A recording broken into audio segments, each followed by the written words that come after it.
on today's episode of The Mythic Masculine. If you want to care for the feminine, if you want to care for that tree, there's two things you could do. One is you can sequester it away and never let anyone touch it. But the other is you could teach the young men in that community who at a certain age might see the beautiful ripeness of that fruit on that tree and want to take it.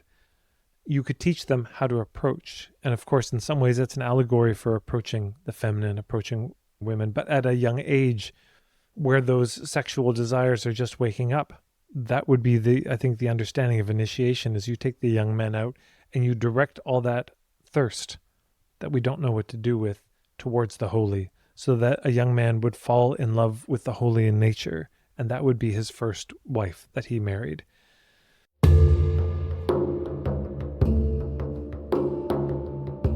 What does it mean to be a man? And what kind of masculinity is needed to meet these uncertain times? In an era defined by polarized conflict and existential threat, how can we draw upon the rich lineage of mythopoetics to navigate this terrain?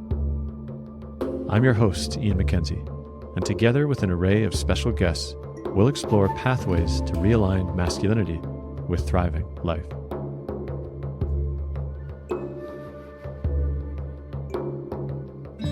Greetings, dear listener. My guest today is my good friend, Tad Hargrave. Tad is the founder of Marketing for Hippies, with a mission to restore the beauty of the marketplace. Basically, he teaches folks who have a desire to do good, but hate marketing, how to articulate their work with elegance and effectiveness.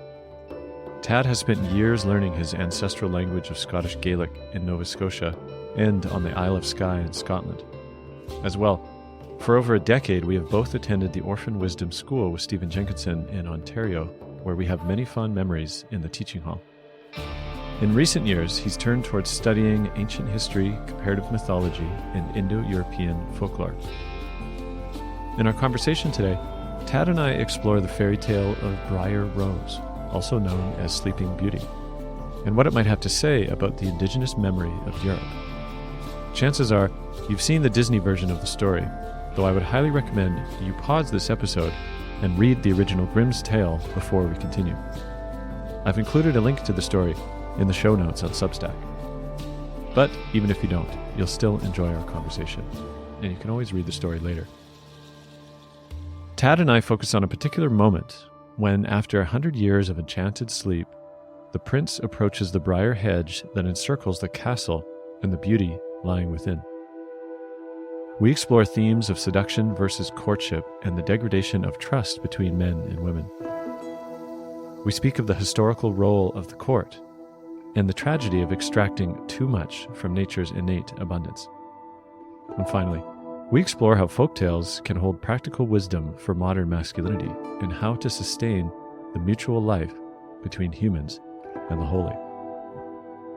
A heads up, you're invited to check out my website to explore upcoming in-person and online offerings, as well as how to become a paid Substack supporter. I don't accept advertising and rely on listeners like you. Yes, you, to fund the show. It's always a pleasure to receive comments from folks who've been listening for some time, and believe it or not, it does sustain me to keep going. Visit themythicmasculine.com for more details. And now, enjoy my conversation with Tad Hargrave. Welcome, Tad, to the show. Thank you. It's good to be here.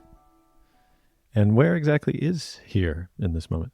We are in Duncan, BC, in the land of Carrie Burdett, the Lila Music Studios, in the upstairs of what used to be a barn, but is now a renovated loft space where I live. And how do you feel in this moment? I feel good. I feel very excited to get into what we're going to get into. A little trepidatious, given the content, but appropriately, I think. Me too. Well, just to give a little bit of the lineage of our relationship to the listener is I've had the great privilege to know you to a degree for almost 10 years, more than 10 years by now. And you hail from Edmonton territory. I'm a West Coaster myself, but we brought together through a few mutual friends. But you were coming out to the West Coast to offer one of your signature workshops for Marketing for Hippies, Right. which is your empire, your body of work that you've been working on for many years, offering advice for folks that really are purpose-driven, want to make change, and tend to not be so good at the marketing side of things, but you offer them a certain amount of wizardry. And I think, I was asked to record that workshop as I was doing more film work then. And I believe that's how we first made contact at the time. And since then, I can't remember how the link came to the school of Stephen Jenkinson, of course, that I believe was already part of, and you were drawn to or had already heard about Stephen, and suddenly you were joined the West Coast School, I think was at Hollyhock. People Gathered by the Storm, I believe they were known as. And we just kept bumping around each other and ongoingly, and were drawn and share a love of so many of the similar things. And this is one reason why this conversation maybe took this long, because there's so many things we could talk about and get into. And this particular conversation, I think, was spurred by your recent love of and deep dive into the fairy tale of Briar Rose, known more perhaps mainstream as Sleeping Beauty. And just a little bit more of the overture is I attended one of these teachings you gave with your collaborator, which you'll speak about in a second, that really opened my eyes to the multi-layered dimensional vastness of this fairy tale that ended up now being a moment to concentrate on a particular moment in that story, which you'll speak to. And this conversation is a way to open up what this might mean for the reclamation of courtship of the feminine in fairy tales, and probably lots of other things. But I just thought I'd just lay it out for our listener. They have a sense of where we're headed. And I think over to you for speaking a little of your love of this story, why it got you, and why this particular image has grabbed you.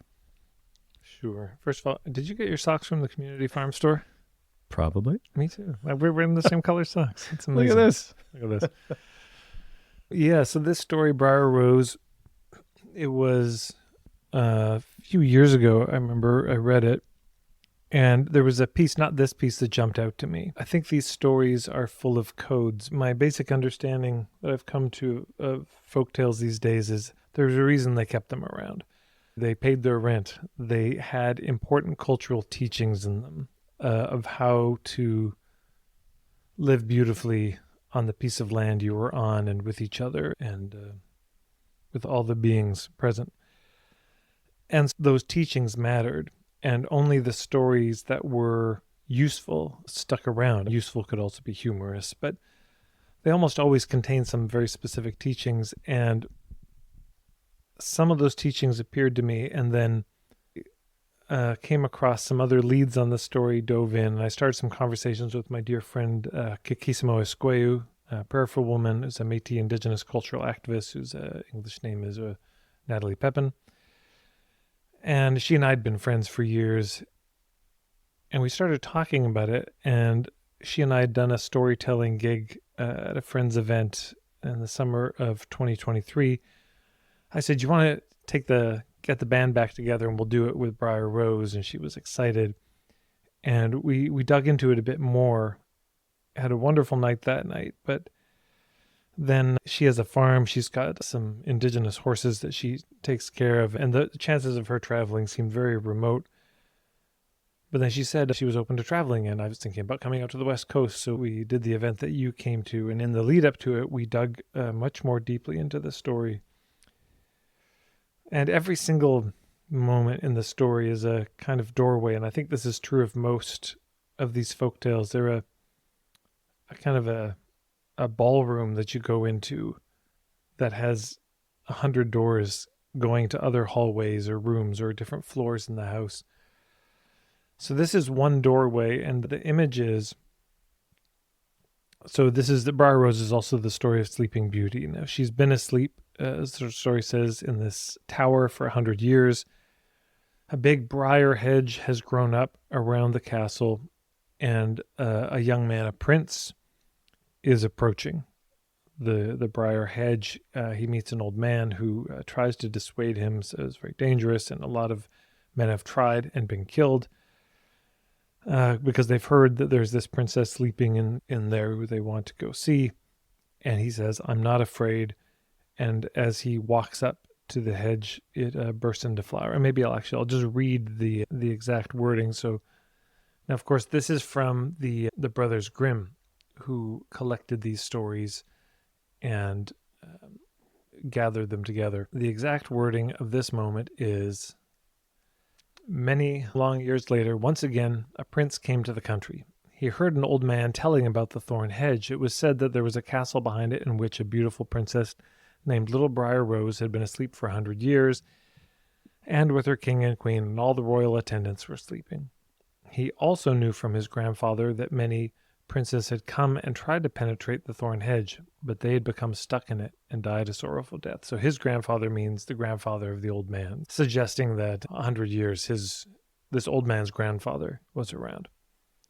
Then the young man said, I'm not afraid. I will go there and see the beautiful Little Briar Rose. However much the good old man tried to dissuade him, the prince would not listen to his words. The 100 years had just passed, and the day had come when Little Briar Rose was to awaken. When the prince approached the thorn hedge, it was nothing but large, beautiful flowers that separated by themselves, allowing him to pass through without harm, but then, behind him, closed back into a hedge. So that's the image. Mm-hmm.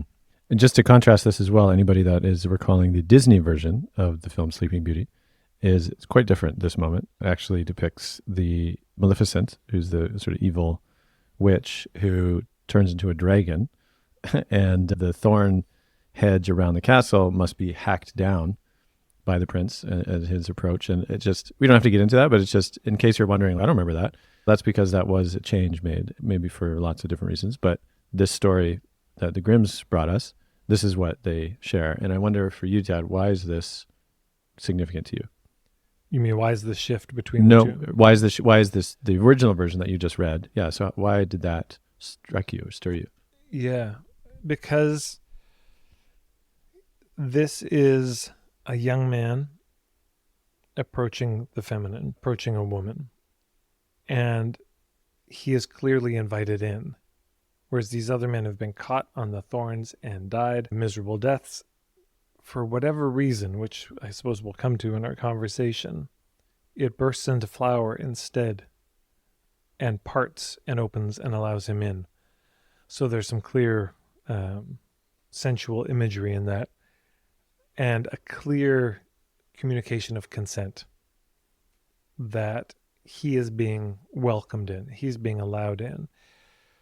And the men dying on the briar hedge is very relatable content, because I think a lot of men, I mean yourself and myself included, are mostly here a pile of mistakes we made in dating and with women, and have most men, I think, can relate to that experience of approaching in the wrong way. And in fact, in some versions of the story, it talks about how others had come and tried to hack their way through, and that was their end.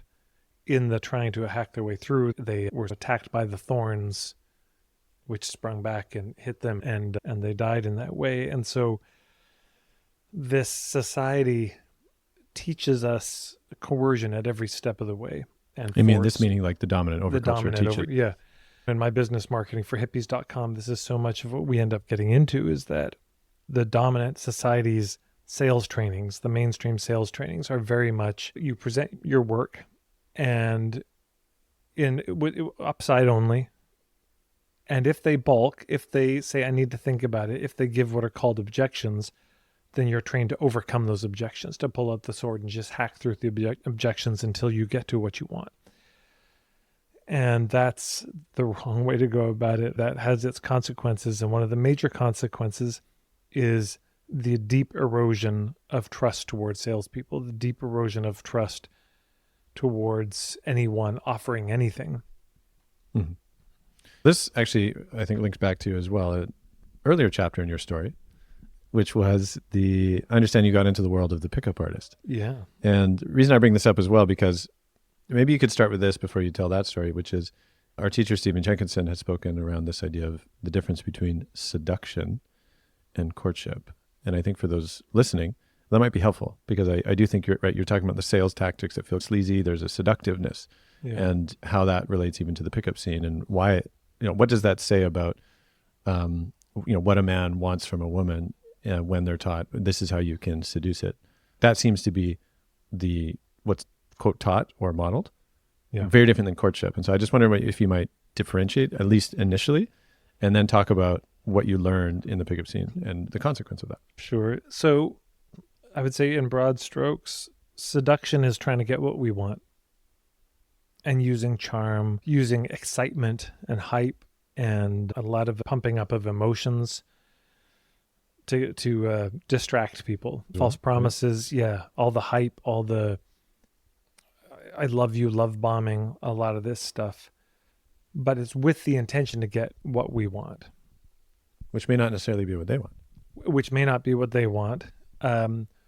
Or under the swoon of the kind of spell of seduction, it might be what they think they want. But afterwards, there's a lot of remorse and regret. Mm. There's this feeling, oh, I shouldn't have done that. Or you don't even really realize what you gave until after. I remember Stephen often talking about it as seduction is the sound of the thief's feet as they're making away from your house, having stolen your stuff. Mm. Meaning you don't know you were seduced until after, because in the moment it often feels wonderful. And again, how might that relate to, again, I know we're going to circle these themes many times, but this idea of, one, yeah, getting into the pickup scene and what are they fundamentally teaching based on now this understanding of seduction? I'm sure it's changed a lot. It's a wild world. Of course, one of the major books I read was The Game by Neil Strauss. But I delved deep into a lot of the different works, and some of it was beautiful. Some of it, there are people I would send friends to. And some of it was very sketchy. The fundamental premise wasn't that different than the sales training, though. It's basically you just go for what you want.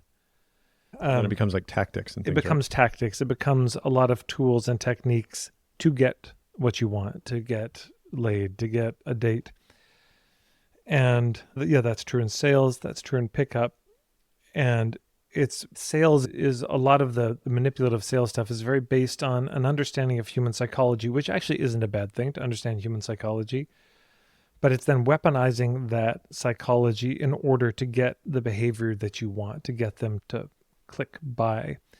And so there's a certain understanding, I suppose, of men and women. And I think it came from a lot of men who felt powerless. Like I felt very powerless around women and just baffled by the whole thing.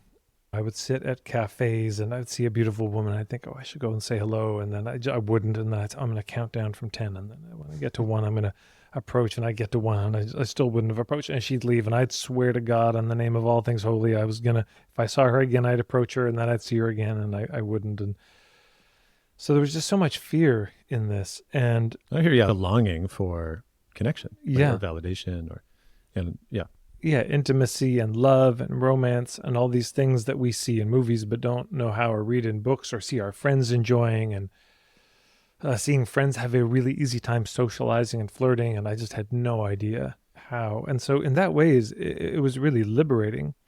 So there were some aspects of it that were, I don't know how many of the tactics to get into, but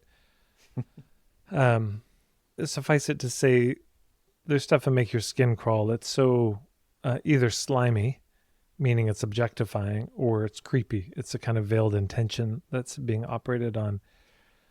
And what it didn't do, fairly universal. And there was beautiful stuff. There were a lot of dating coaches who just would work with guys on their confidence, on their conversational skills, on the basics of how do you flirt. There are a lot of really good folks out there. What almost none of it did was deal with the fundamental hunger that men have, that I certainly had, I think, from years of repression and being the nice guy. There's an incredible hunger, and there's this poem by, oh goodness, what's his name? I'll say the poem, and I don't remember his name. But he said, it is good to know that cups are for drinking from. The bad thing is not to know what thirst is for. It is good to know that cups are for drinking from. The bad thing is not to know what thirst is for. So that's Antonio Machado. And I had so much thirst, but I didn't know. I think that when he says it's not, the bad thing is not to know what thirst is for, there's two meanings of this. I think one is that you don't know what the thirst is for. You actually don't know what you're wanting to drink. Is it water? Is it wine? Is it coffee? Is it tea? But also you don't know what the thirst itself is for, what the function of thirst is for. And for me, I think I thought what I was needing was women, but and that kind of connection, and realized over the years that a lot of what I was missing was my father, who died when I was 9, that I was searching for this masculine energy, but in the wrong places. I just didn't even know what I was looking for. And when I started... Would you call that maybe validation, perhaps? Like how does that fit the desire there of maybe this will make me feel validated in a way to win a woman? Yeah.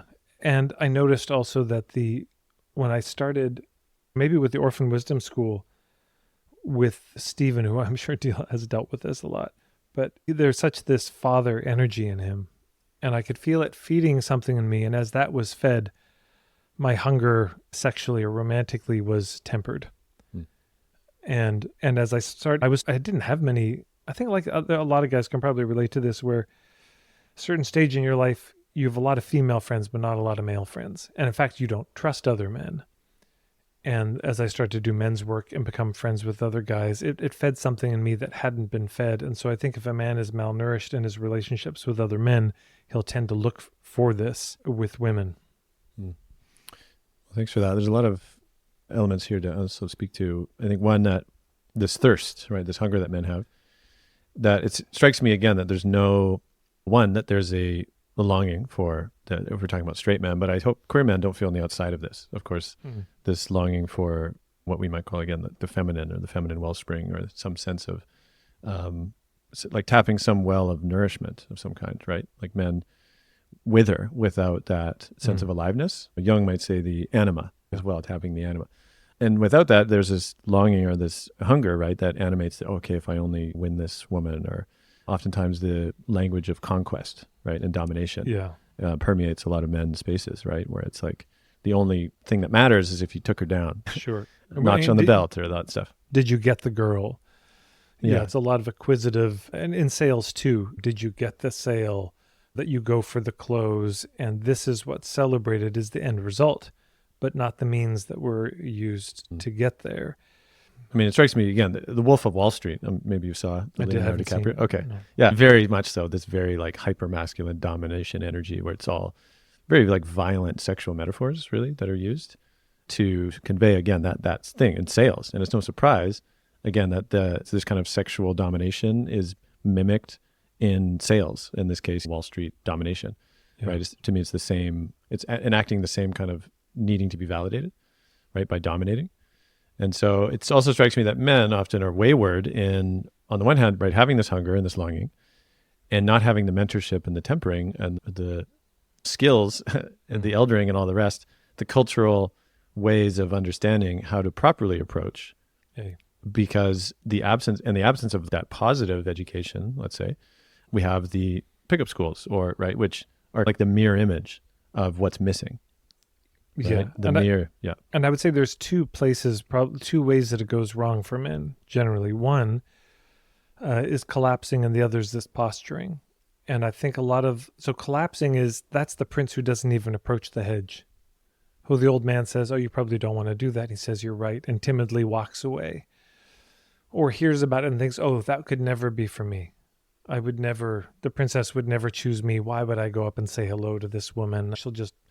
I'm not good enough for her. There's that kind of collapse, and that's no good. But the other is the posturing of puffing oneself up, which I think a lot of the pickup world does, and a lot of the sales world does, is a kind of fake it till you make it. You pretend to be bigger than you are, and then you get caught in this game of being overconfident or not confident, and probably swinging between the two rather than just being comfortable in your own skin, which is something in this image that strikes me when he says, I'm not afraid.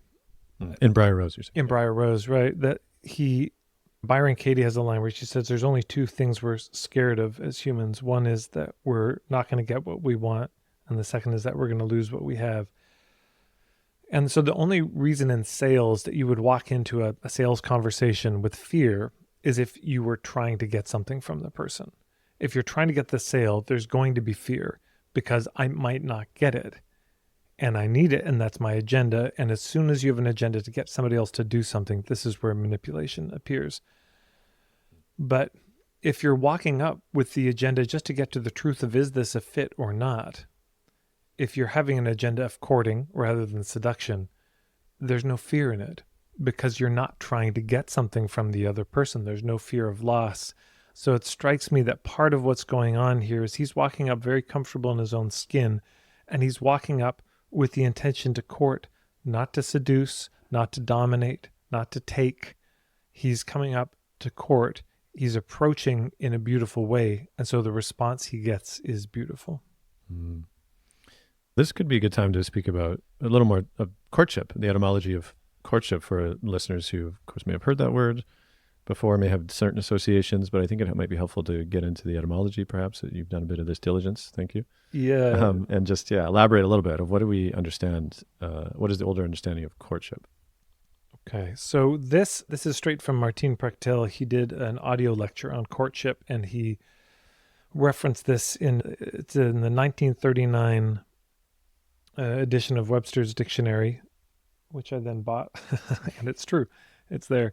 But here's basically what it says: so the origin and meaning of court. So in the late 12th century, a formal assembly held by a sovereign from Old French, king's court, princely residence. Modern French cour, C-O-U-R, from Latin courtem, accusative of cors, earlier cohors. And what would you guess it means? Cohors? Or, that first part of it. The cohors. I don't know, I'm thinking Coors Light.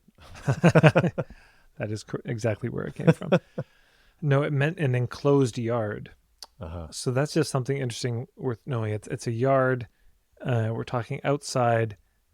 And it's got something around it like a briar hedge. Okay.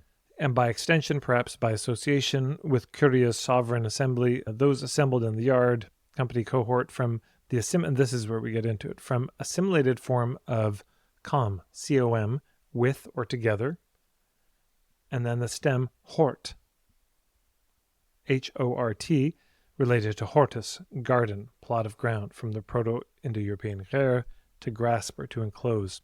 We're talking about an enclosed space. And so we're talking about the noun of court. And let me read something now. This is from Martin Prechtel's Courting the Gathering of Hope on his very fine audio lecture series called Come Sit by My Fire, which I recommend to everyone. So he's talking about that there were these trysting islands. Now, tryst, we think about it these days, the word tryst is, and you had an affair, you canoodled with somebody, but it's related to the word trust. Yeah. And there are these islands, but now again, an island is a enclosed space, but enclosed by water, not by a hedge. So he says these trysting islands, there's evidence of them from about 10,000 BC along the Danube River that no one could ever figure out. There were these little structures, these glades, these places. Obviously, people had gone there a lot. There was always a well. There's rivers all around, and there were homesteads and mansions, which counted as a sort of tribal central house for the whole bunches of people, where there were two springs.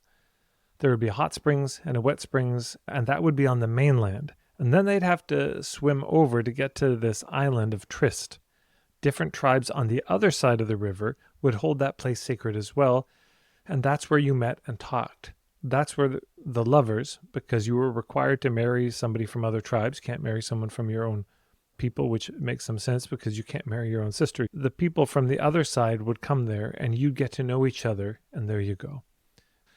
There's this notion that you would have these places where that's where you gathered to build relationships, spaces of goodwill. It reminds me of what you talk about in Tamara, about this field of trust, this field of goodwill, and that those were the spaces where when you go there, you are going with an open intent, a clear intent. You are not going with any hidden agendas, but you're going to build relationships with these other people. I also hear there's this quality of being public as well to this, in that sense that courting happens in view of others. Versus seduction, which often happens hidden away and veiled. Oh, interesting. Yes. Yeah, I would say that's true. And one of the points I would also make with this is that the court is what sustains us. It's what revivifies culture, because the court is where you're going to have relationships form. Of course, and we should say this is all European folklore. There are a lot of different traditions around the world, a lot of different ways this has shown up. So the stories and references we're going to be using largely come from Europe. And we're talking about stories of men approaching women in folktales. And there are a lot of other stories. There are plenty of stories of women approaching men, and that's courtship too. But so we didn't run into a 4-hour, 5-hour conversation, we had to narrow it a bit.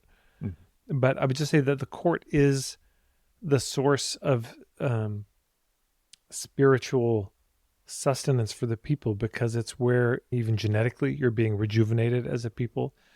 It's where you go to deepen your goodwill and your trust, which is the bedrock of a people. So it's an enormous, as a location, as a thing, as a noun, it's an enormously important institution. And it's also worth noting that in a number of stories, this appears as a rose garden, which is interesting in Briar Rose, Briar hedge, rose hedge around it. But it's often a rose garden, which is a walled garden. And in that garden, there's often a tree in the center in one of the stories we'll talk about. And often when there's a tree, there's a well associated with it. So you have Yggdrasil, you have there's these 3 wells. But there's often that symbolism. So the tree of life and health. And so whenever you eat the fruits from this tree, you're healthy and well. And this water of life that keeps you young and rejuvenates you. That those are often in the center of that. Very much the court is the center of the people, and then in the center of the court you have the tree of life and the well of the waters of life. It strikes me, and this could be just a brief segue, is do we have a version of the court in physical life? Like, a lot of people don't live this way anymore, of course, but is social media a version of the court, or why is it not a version of the court?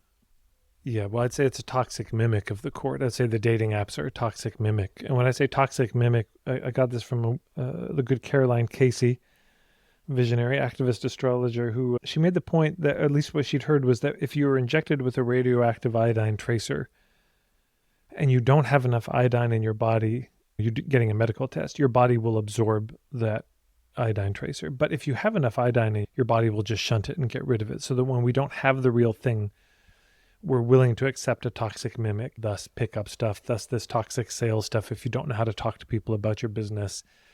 And dating apps and social media becomes a lot of people use social media in beautiful ways too.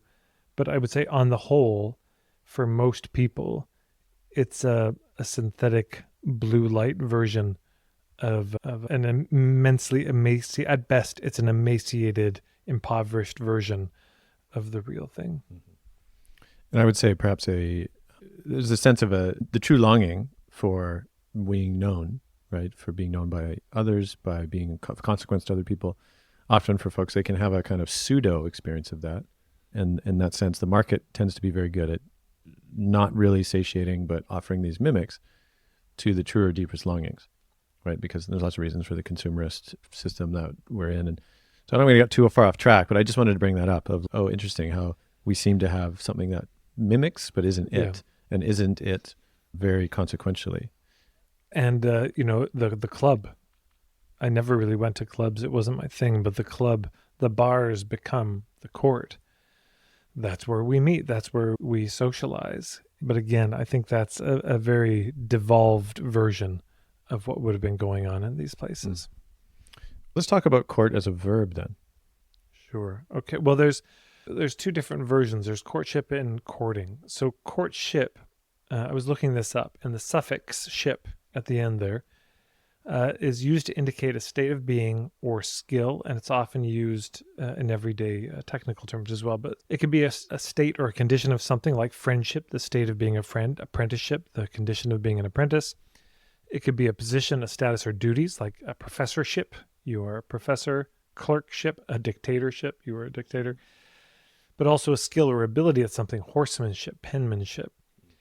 And so it strikes me that if we were to take that together, it could be something like the condition, courtship is the condition and skill of relating in the court in such a way that the court itself is sustained, which feels to me to be a key piece to underline, that so much of the ways that I learned to sell when I was 18 were so fundamentally corrosive to goodwill It was so fundamentally corrosive to any sense of trust in the marketplace, not just between myself and the person I was talking to, but of course they would leave and now trust other salespeople less. And how many women have a very low sense of trust in men because of the way that other men, including myself, have conducted themselves in the past. And I might just name, this is, I think, where men like Andrew Tate have a lot of purchase with men, right? Who also feel women aren't to be trusted. They'll take you for everything they can. So the best you can do is basically seduce her and then dominate her into getting what you want because they're fundamentally unwilling, right? That, I just want to name as well, that's the state, it seems, of so much of the relational field between men and women, perhaps because of this very lack of a court and courtship. Yes, and you're right. And because we don't have this court and we don't have this courtship, we behave badly because we're not initiated into these things. I certainly was not. I got no mentoring in how to relate to women. I don't think you did either.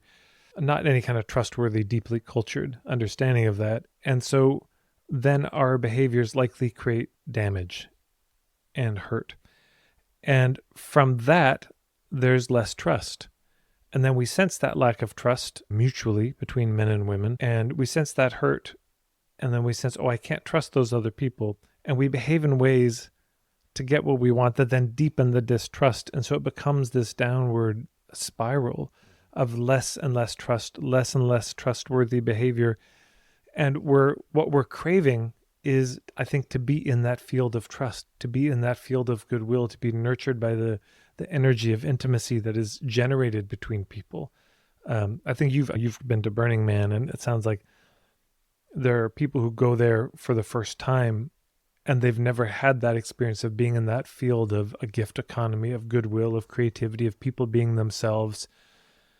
And it must short circuit people desperately to be in that and realize, oh, and I suppose this is why there's all these stories of the tech bros who go, because there's such a sweetness in that space that they can't find anywhere else.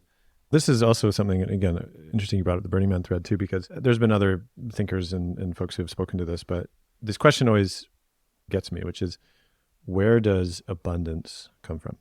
Where does abundance come from? Does it come from being overwhelmed by how much there is to take or to hoard? Because that's from a place of fear, this idea, right? And I think this does relate to the relationship, the mistrust between men and women. Because speaking from the man's side in that situation where there's this deep longing for connection, for drinking from the feminine well or whatever you want to call it. Yeah. And then there's this woman who represents access. So that immediately there's this like, they've got it, I want it. And now all of a sudden, okay, they don't really want to give it though. This is the fear, right? Sure. They don't truly want to give it. So now I have to employ all this seduction to get it. And when I get it, it's a bit of a theft often. And then there's left and I win, like from that validation. So abundance in this case, from this understanding, has to be stolen. Right. And for example, at Burning Man, my first experience there as well, I went 6 times over 6 years, so all in a row. And for me, the experience was, oh, abundance comes from actually the willingness to give away what you have. That's where the field of abundance happens. Not personally in the sense that it is a risk, right? Because if you're in a culture where nobody really operates that way, then of course you're at a loss. If you're giving away all you have and nobody participates in the court in the sense of this shared field together. But if everyone's doing it, there's more than enough to go around. There's more than enough. And I would say also there's a story called in the book Tales Until Dawn by John Shaw. It's a collection of stories by Joe Neal from Cape Breton. And there's a story called The King's Foal, which there's a lot of stories called The Clever Daughter, variations of this. But there's a father who offends a king. There's a whole background to this, but the king basically says, I'm going to give you some riddles, and if you don't answer them correctly, I'll kill you. And so one of the riddles he gives him is, what's the wealthiest thing in the world? And that's a precarious question to be asked by a king, because if you don't say it's him, will you offend him? But if you don't want to fawn, and anyways, what do you do? And he goes home and he asks his daughter. He looks very depressed. He doesn't ask her anything. He goes home depressed, and she says, what's wrong? He says, nothing. She says, don't you nothing me. I can tell something's wrong. He says, oh, what good would it do to tell you? She said, who else are you going to tell? He says, okay. King asked me this riddle. What's the wealthiest thing in the world? And if I don't give him the answer, he's going to cut off my head tomorrow. Well, why didn't you give him the answer? Well, because I don't know what the answer is. Well, the answer is the land. That's the wealthiest thing in the world. Or in some versions, it's the sea, depending on where the story comes from. But this understanding that our abundance and wealth comes from the land, that nature shares so much abundance. Down in the bay in Victoria, I'd heard that the tribes there had these, there was a certain time in the year where the herring would come in so strongly into the bay that the water was red with them. And they had a tool called a herring rake, because there was enough herring you could rake them onto the land. And you'll hear this story, these kinds of stories from all over the world, the abundance of nature. In Scotland, you could just put down your basket into the ocean, and you pull it up, and there's a bunch of fish. And of course, now we have overtaken from nature so much, there's so little left. So if you're disconnected from the abundance of the land, and then you mistrust that abundance, and then we stop being abundant with each other, yes, then it creates this deep mistrust. Mm.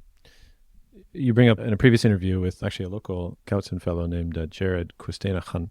He spoke about, he's a culinary chef, and he does a lot with indigenous foods. And he talks about how when they're out harvesting, they never take more than they need. And that's like anything more than that, as he was taught, was like, what? How could you? That's blasphemy, right? To take more than you need at the time that you need it. And it's the story of, I don't know what you might call it, the dominant extractive paradigm of mistrust, that by hoarding, or as we know from Orphan Wisdom School, there was a whole teaching around surplus, right? The willingness to suddenly, maybe through technology, that you could extract more than you needed from nomadic culture that had a certain degree of understood reciprocity and limit, right? That you can only really be somewhere for a certain amount of time and not mess up the place. And so you have to move around to seasonal grounds. I understand that deep intelligence.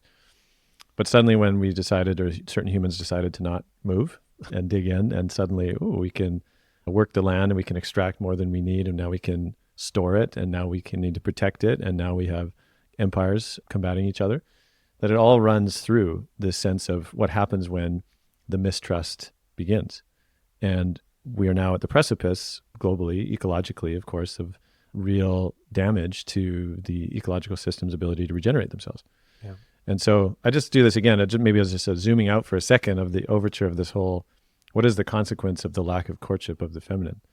And we've been speaking a lot about examples around men and women, appropriately so, and also this has real grave consequences far beyond. Stephen might say there's a circumstance that we name such as this, and it's not a theoretical wondering. You just look around and you see, this is actually the time that we're in. And I wonder what other examples from stories that may have encoded the necessity of courtship in this understanding as a way of protecting the deep wellspring of abundance, i.e. we call it the feminine in this understanding. Yeah, there's so many. So I'm looking for a piece here in this book. There's a fantastic book called The Way of the Rose by, who's it by? By Clark Strand and Perdita Finn. And one of the things it tracks is the history of the rosary in the church, and how the rosary was actually a deep devotion to the goddess that was somehow kept alive inside the church. And one of the points they make is that the term rose garden has gone through, it's meant a lot of things over the years, but a rose garden also had a very erotic meaning, as in a woman's sexual parts. And so just that when he's approaching this hedge, that's part of what's going on. It's fairly explicitly, this is a man approaching a woman with some sort of eros in the air. And the other thing I wanted to say is where I come from, the Cree, my understanding is the indigenous people there, their courtship it's 4 years long. So if you're interested in a woman and you want to court her and she's open to this, it's 4 years, and my sense is you're deeply chaperoned the whole time, and you never touch them. There's no physical contact allowed for 4 years. But you're engaged in this process of courting, which we're still unpacking, and there's much more to say about. If courtship is this capacity and skillfulness, then courting is the doing of it, but courting is, I think of it as it's the sound of what's happening in the court. It's the court being itself. Is this delightful sound, like the word marketing, we have a lot of aversion to, I think most of us, but if you go to a Safeway or a Sobeys or a Tesco or one of these big chain stores, there's a certain sound you hear that's not pleasant. But if you go to a farmer's market, there's a different sound in the air. It's like the sound of when a brook is bubbling, and you can hear that sound. That's the sound of the brook being itself. And the hubbub you can hear at the market is the sound of the market being itself. And so there's a certain recognizable hubbub to the court of this kind of goodwill. And so, okay, so there's a few stories. Now, I'm just pulling pieces of these stories because to tell the whole story, we'd be here for days. One of the first stories I really dove into was a story that it was in a book by Duncan Williamson, who was a Scottish traveler, and it's called The Beaten Stick. And I did a whole series of evenings around restorative justice, with this story being the centerpiece. And it's a character, Jack, as in Jack and the Beanstalk, Jack the Giant Killer, and he meets a king who takes him back to his castle, and the king explains to him that his father had this rose garden. And in the rose garden was this tree, and it's the tree of life. And if you ate the fruit from the tree, I'll read the part. So the king is talking to Jack. He says, "Oh, I forgot to tell you, Jack. You see, my father, the king before me, had a wonderful fruit tree here. This is the tree of life, the fruit of life, and whoever feeds from the tree of life never takes ill. But we caught a young man stealing fruit from our tree, and naturally I had to send him to prison." And so then the next day, though, when the king wakes up, the tree is withered. And the king can't understand why this tree is so withered. And there's an enormous amount to say in this story. But the first thing to understand in this story, there are a number of references. First of all, calling it the tree of life. We're talking about Yggdrasil. We're talking about the world tree. And there's another reference that indicates it's an ash tree, which is another clue that it's this tree of life. And the first man in Norse mythology, came from an ash tree. And the first woman, I think his name was Ask, and the first woman was Embla. And there's some debate about whether she came from an elm tree or some other. But we know the first man came from an ash tree. And so what we have is a young boy hungry for the fruit of this tree, who has stolen the fruit from the tree. And this is the tree from which his first male ancestor came. And this tree is a woman, and the world tree fairly universally is understood to be. So he's approaching the feminine who gave birth to the first man of his people, and he's stealing a fruit from the tree. So it's not good behavior from a young man to steal. But it's also not good behavior from a king to punish a young boy by throwing him in prison for this kind of theft, a bit of an overreaction. And what we learn happens is the sister finds out about this, and she's the one who's combing the queen's hair every night. And because her brother's in prison, she takes a sword and sticks it into the soil under the tree, and that's why the tree's withered. So there's a number of things swirling around here, but one is we can see what happens when there's a theft, there's a punishment for the theft, now there's revenge, and now the culture's dead. The soil of goodwill, the trust, is now gone, and the tree of life is withered. The good news is, spoiler, at the end of the story, the sword is pulled out, and the tree comes back to life very quickly, just as trust can return very quickly with the right support and when the sword is pulled out.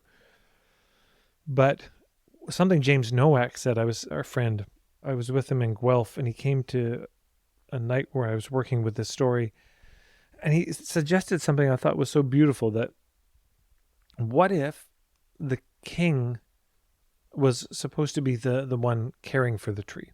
If you want to care for the feminine, if you want to care for that tree, there's two things you could do. One is you can sequester it away and never let anyone touch it. But the other is you could teach the young men in that community who at a certain age might see the beautiful ripeness of that fruit on that tree and want to take it. You could teach them how to approach. And of course, in some ways, it's an allegory for approaching the feminine, approaching women. But at a young age, where those sexual desires are just waking up. That would be I think the understanding of initiation is you take the young men out and you direct all that thirst that we don't know what to do with towards the holy, so that a young man would fall in love with the holy in nature, and that would be his first wife that he married. So maybe the king was supposed to take that young boy and teach him how to court that tree and teach him how to speak to the tree, because this chef you're talking about, not only is he not taking more than he needs, but I would bet all my money that he's making offerings before he takes things. He's bringing a gift in exchange and speaking words and saying thank you. And beautiful. What strikes me as well is, interestingly enough, I read a book somewhat recently called Boys and Sex, which is a woman researcher, Peggy Ornstein, I think her name is. And yeah, very sobering book on, she interviews like late high school boys and then early college, I guess slightly older boys, around their take on sex and what do they fear, what do they understand, their own relationship to it and how they feel about it and all this kind of stuff. And it's pretty grisly that there's so little in this mentorship and this guidance around this realm. And by and large, a lot of the men are left to essentially fend for themselves, of course, but create a culture, a kind of toxic culture of display and dominance, of which it seemed like all of the men perpetuate on the surface, right? They're all, oh, I guess I got to be this way, and seduce the woman and take her for granted and objectify her. But then all of them privately are like, this feels terrible, I don't know what I'm doing, and are just totally cut up about it. Not all of them, of course, but so many of them. And so for me, that was such an instructive understanding about the state of things and what's the consequence of without that mentorship and that guidance, but also a sense of the scene in Iron John, of course, where the young boy, he's a prince at this time, but he's working in the garden, and he has this shimmering golden hair, which he keeps hidden until he gets hot in the garden, takes off the kerchief, and then the sparkling hair, says the sun rays bounce off his hair and they're shimmering in the tower of the princess, who sees the hair and says, "Ooh, who's this?" Invites the boy up to her tower to meet him, and he ends up bringing wildflowers. Right, and the story goes, at least Bly's version of it, he'll say that the gardener said, "What are you doing? Don't bring her wildflowers. Bring her like nice, real domesticated." And he's like, no, she needs wildflowers, and he has an instinct on that. And of course, he brings her the flowers. She tries to get him to take his hat off. He won't do it, and evades her until she pays him some gold coins. This scene repeats itself 3 times. But the way Bly talks about this as well is that there is this deep understanding that as this thirst or this longing, as you've named, for the divine, you might call it the divine feminine, the goddess, however you want to call it, as that awakens in men, that it's really dangerous to put that on a human woman. Yes. And he uses a phrase, I think, the god woman in the garden. And how, for Bly, he says, that's the time when a young man, if he's awakening to this and he sees this beautiful, the Jungians or the psychoanalysts might say, projecting on this woman everything that he's missing in his life and he's got to have her. Bly would say it's time for him to go to the forest and do some soul work, do some journaling, some self-reflection, spend some time in the art of courtship, of eloquence, of language, of feeding the holy. Don't put that immediately on a human woman who will inevitably disappoint you, because she can't be that ever. She can be something else. She can be human and all of that complexity. And the same way, of course, it goes the other way for women who put that on men to be the divine representation. That never ends well. And so that's also, I see, part of that collapse when there's no cultural court in order to really temper and mentor youth in these deep skills. Yeah. I mean, young people, I think there's precious little mentorship that men get. It's heartening to hear this. I mean, because I can relate to the experience of sometimes being with women in ways that were less beautiful than they could have been, and then feeling broken up about it, but not knowing any other way to do it. And I've seen this with my clients in marketing so often. They don't want to use the manipulative, shady tactics, but they need money. They need to sell their stuff. And so they get themselves seduced by somebody teaching seduction. And then they either, I don't know which is worse, they just can't bring themselves to do anything, or they take, I'm going to do it, and they feel terrible for having done it. And I think we could all just have some mercy on ourselves and others, that to remember the poverty of the situation. We are so deeply untutored and unskilled and uninitiated. And I heard about it, I think it was in the Congo, there was a tribe, and when women had their first menses, they would have a ceremony where they would marry the moon, and the moon was their first husband. So that was their primary relationship, just like a young man's relationship might be to the holy, just like a king would marry the land before they would marry their queen, that there was a primary relationship to the divine in nature, just as you said.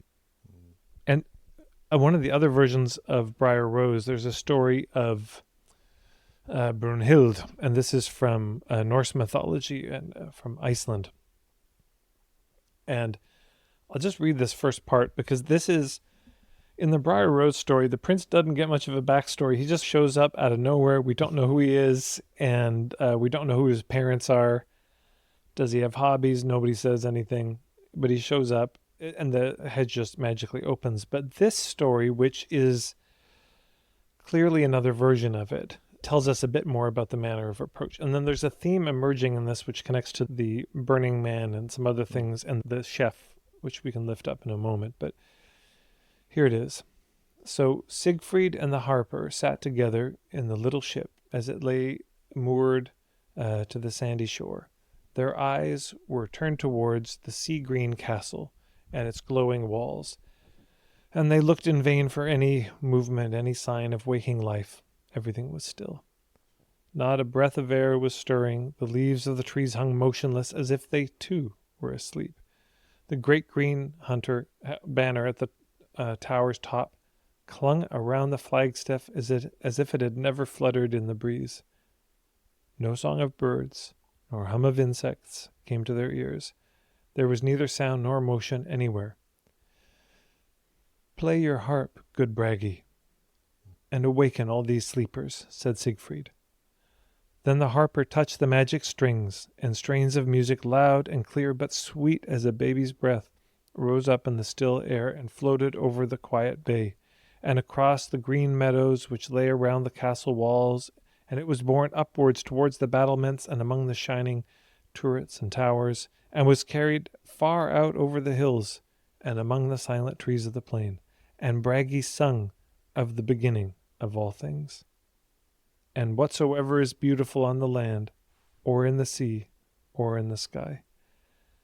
And Siegfried looked to see everything awakened and quickened into life, as had oft been done before by Bragi's music. But nothing stirred. The sun went down, and the grey twilight hung over the sea and land, and the red glow in the castle moat grew redder still, and yet everything slept. Then Bragi ended his song, and the strings of his harp were mute.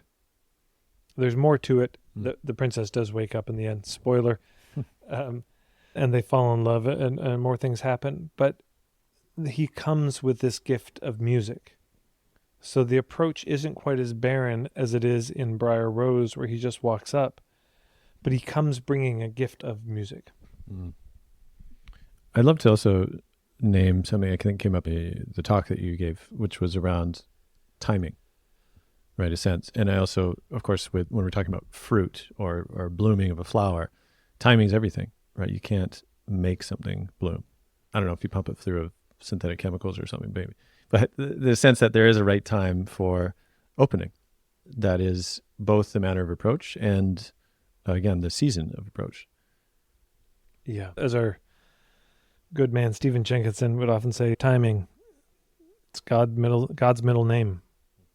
Also sometimes God's middle finger, as in the case of all those princes who came and were hung on the thorns. But this is very central to courtship, is if I could give young men one skill, one thing, it'd be literacy. Say more. The ability to read the room. Sometimes this is not the right time to make a move. This is not the right time to say hello. And that the timing is everything. The ability to read the body language of the other person, to sense the level of comfort or discomfort and to modulate. It's no great sin to overstep slightly. We all do it. This is life. It's no great sin to understep, to collapse our posture. But if we can at least read the situation and know how our behavior is landing, then we can modulate. And I think so often we don't. And I would say it's also impossible to read the room when you're hung up on an agenda of getting something. If my agenda is to get what I want from a woman, from a potential client, the only thing I'm reading is get me closer. That's all I'm paying attention to. But if I see their discomfort, I'm going to see their discomfort as a barrier to get over, rather than maybe I should take the pressure off. Maybe I should lean back. And when is the right time? Oh, I can see this person's uncomfortable. I can see they're stressed. Maybe this isn't the time to bust out a bouquet of flowers. I would say too that there's this quality of recognition beyond even, I would say, or maybe it's about deep attunement, right? Because let's just say if we're talking about approach in the lover's chamber, right? If we're speaking more explicitly in the erotic space, that there's something very important about the manner of the approach that isn't, again, trying to get something is rushed. Again, being explicit, a lot of men have this sense of attachment to orgasm, right? In an erotic encounter, as that's the end goal. And a lot of women are programmed into that as well, and often can cause a lot of, again, hesitation or like lack of presence if there's this feeling of, oh, it's got to get somewhere. And there's something really beautiful about creating a space in the lover's chamber where the outcome is simply to be with what's present, as opposed to trying to get somewhere that is the ultimate outcome. Yeah, I think explicitly and implicitly, men are taught to basically create excitement in a woman, a foreplay to get a woman into it. But of course, this is a kind of seduction. It can get us both into this spell of sex, and then we have to consummate it, rather than, do you enjoy being in this person's presence? And can you just enjoy being in their presence without it having to go somewhere, as you say? Can you be with the tree for a while and not have to pick the fruit? And maybe the fruit falls down of its own accord, and maybe you approach the briar hedge and she opens because the timing was right, because you approached without fear, and she knew she was safe, and so she opens to you. I hear in this as well that in courtship, I think there's a recognition that beauty for its own sake is enough, in the sense that beauty, by keeping beauty at the center, if we're talking like a manner of approach, right? If you keep beauty at the center, eloquence and beauty making, and maybe you could say more broadly, love at the center, like the quality of rich and deep and beautiful love, that is already enough in a way, right? Yeah. Versus seduction banishes all of that and leaves even the field of trust and love between men and women in this situation even more diminished. So in this sense, it's like you're participating in something grander than you, and you have a responsibility to carry it in a certain manner and to feed that field of trust and nourishment. Yeah, if you go to a bonfire and you're cold and you think, my strategy to get warm is I'm going to take one of those logs out of the fire for myself. That's one strategy to get warm. But you could show up to the same bonfire bringing the gift of wood and add it to the bonfire. Now everybody's more warm. And I think so many of the tactics of manipulation and coercion and seduction are basically, how do you sneak that thing out of the fire without anyone noticing, imagining that's going to be the source of your warmth. And temporarily it will be, but it could also burn you. That could be the briar hedge you find yourself hanging from. So instead, we feed the thing in the center. And there's a couple of other passages from Martin Prechtel, who sometimes people just say it so much better than you can say it. But 3 little nuggets from him. First one, 4. In his book, Rescuing the Light, which I highly recommend to everyone, there's one line he says which just killed me. He said, being beautiful on the way to the answer is the answer. So I think as an overture to this subject of courting, when you're approaching beauty, you become beautiful in the way that you approach. And he said this in his book. He said, the greatest courter is not the one who gets what they want. I'll say that again. The greatest courter is not the one who gets what they want, but the one who, out of love, makes the one they are courting to be seen by the world for the grand being they really are. So that's something to consider on courting, that there's this tree in the center. And this tree is providing the fruit that keeps us all healthy. There's this well, and our job should be to sustain the soil of that tree, to keep the tree as healthy as possible, to make sure the well stays clear. I think of Iron John. Look into that well, make sure nothing falls into the well, keep that well, these waters of life clear. So there's something in the center that we have to take care of. There's this fire that's keeping us all warm. And if instead of going to take, we're coming to give, we're coming to feed that which we claim to admire. Say, oh, there's this woman or this person or this organization or project I admire. Okay, you could go wanting to take something, but you could also go full of admiration. And your courting could be making sure everyone else understands how beautiful, even if I never benefit from it at all. The next piece was, if you want to court somebody, instead of staring at them, that's the seduction stuff, is there they are, and we like a predator, zone in, I'm going to get him. So if you want to court somebody, instead of staring at them, ask to sit beside them. It's a beautiful detail. Ask. So we get consent. Can I even sit beside you? Is that all right? And then try to see what they're looking at. Try to hear what they're listening to. You cannot love someone if you're not willing to try to see through their eyes and hear through their ears. I might just say that, yeah, for me, that speaks to ability to love what they love. To be in service, to nourish what they love as courtship. Amen. Yeah, and then, so this is the last, the closer from him is, like wild horses, anything you chase after will always run away.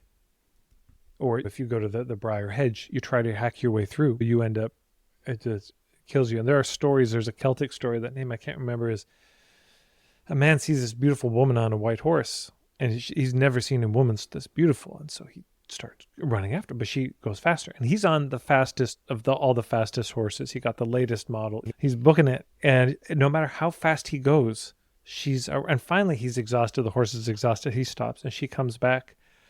And he says, "Why did you run away?" And she says, "Why didn't you ask me to stop? Why didn't you just chase me?" So anyways, so back to this. He says, like wild horses, anything you chase after will always run away. Don't pursue love. Don't chase peace. Don't pursue the holy or God. Don't chase after what you want. You'll spook them. They'll always run faster than you can. You can't catch them. But what would happen if you did catch them? They'd be terrified of you and hate your presumptuous arrogance that you deserve love, peace, or the presence of the holy. Instead of chasing to possess, better to learn the deepest and marvelous details of all those horses and things you would capture, and then promising never to capture them. Find out what each of these things loves the most. Then make a feast of gift-giving to that thing, and learn to call God, love, peace, or wild horses by singing beauty to them in the way that they would love the most. Leave the offerings. Don't stare at them if they do come, and don't try to get them to stay. Thank them for allowing you to be in their presence. Then maybe in the process you might become worth knowing. Maybe you shall have learned how to admire and serve what you do not need to possess and enslave to serve you. Then maybe you might become a real person. Where do we go from here, Ted? I don't know, man. I may have peaked too soon. I think one place we could go is to circle back to the beginning and to say very properly, this is just, I said this to Ian the other day before we were going to record. I said we should really preface this whole thing by saying this is not meant to be a conclusive anything. This isn't meant to be a conclusive study of Indo-European folklore and the approaching of the feminine by the men in the stories. But more, we're just wanting to open this dialogue and open this conversation because no doubt many of you listening have your own stories that you found. And there's something about these old stories to me that are so precious, that these stories contain teachings. These stories were not kept around for no reason. And part of the teachings were about how we relate as men and women with each other. And again, I know I'm focusing on men and women, and there's other constellations there. But that is a major thread of the teachings, is how is it that we are with each other? And there's so much beauty in these fairy tales, in these folk tales. And there's a lot of other places people go for these teachings, which are also wonderful. But it's good to remember that if you have European ancestry, there's good stuff in there too. There's a lot of teachings, and I feel like I'm really just opening my eyes to these teachings in these stories and really just beginning to explore what these stories have to say. Because my father died when I was 9 from multiple sclerosis. He was in an extended care center from 7 years old, and he was in a bed, largely bedbound at home, or in a wheelchair from as long as I can remember. Crutches are the earliest I remember him. So I didn't have a real father figure, and he wasn't there around puberty. I don't know how much he would have offered, but I think his presence would have offered something. And I think there are a lot of fatherless men out there, either whose fathers are physically absent or emotionally checked out, or who died like mine. And we never got this kind of energy of the father. We never got the teachings of how to be with women. And then you're a young man and you think, okay, I feel clueless about women. So what do I do? Where do I go? So you hit Google, the grand oracle in your computer. And what's it going to feed you? It's going to almost certainly feed you dating coaches, again, some of whom are beautiful. I'm sure you know some. I know some, and who are good men and good women, dating coaches as well. They're going to find that they will, with the same click, find a lot of the sketchier stuff in the pickup world. And none of it is very culturally deep. None of it has any sense of the court in it, I don't think, or courtship or courting. Most of it still has some roots in seduction. Even in the marketing world, my colleagues, there are a handful who I trust entirely. And there are so many where I just have to keep my distance a little bit because it's still rooted in this agenda to get the sale at some level. And so that's what they're going to find. And then they think, okay, I tried this and I got burned and I burned some people in doing it. So they go looking for elders and they find almost nothing. There are very few out there who would have anything to say about these relationships, but maybe they find a few. But I just want to suggest that one of the sources of elderhood are these stories. These stories from our own ancestry contain, in coded ways, teachings on how to relate in a beautiful way as men to women and the feminine. Amen. And I'm deeply grateful for being in the wake of teachers, for me, like Robert Bly, who did his best to refract these understandings through a story like Iron John, for example. And there's others, of course, and you've named here Briar Rose. And I love that image, though, of the sense that the stories themselves are mentors or elders to go there. And may more of us men who are willing to do this work and to keep, again, looking at ourselves and our failures, of which I have many, and but keep leaning into the way of beauty and the way of courtship as the necessary flowering of an approach that continues to put life at the center. Amen. And there's a lot of churches you could belong to these days, and I think they proliferate more and more. But there's one church I go to every single Sunday if it opened up, is the Church of Failure, where we could get together, put on some gospel music, and share all of our ragged failures and what we learned from them.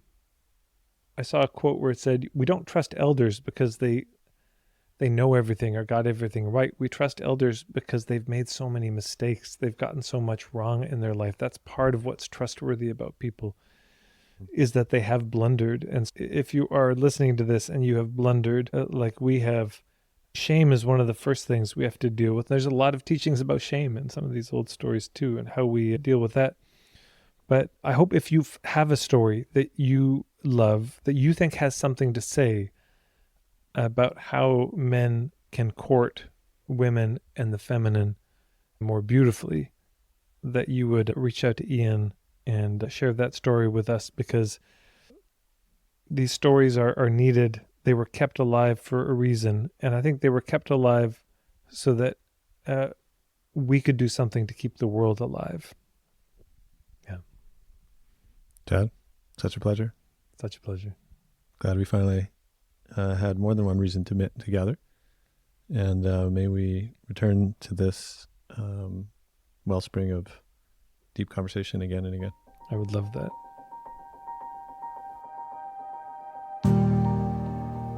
Thank you for listening to this episode of The Mythic Masculine. If you enjoyed what you heard, please consider leaving a review on Apple Podcasts and share on your social media. Once again, you're also invited to find The Mythic Masculine on Substack. You'll be able to subscribe to forthcoming episodes as well as become a paid supporter. Visit themythicmasculine.com to learn more.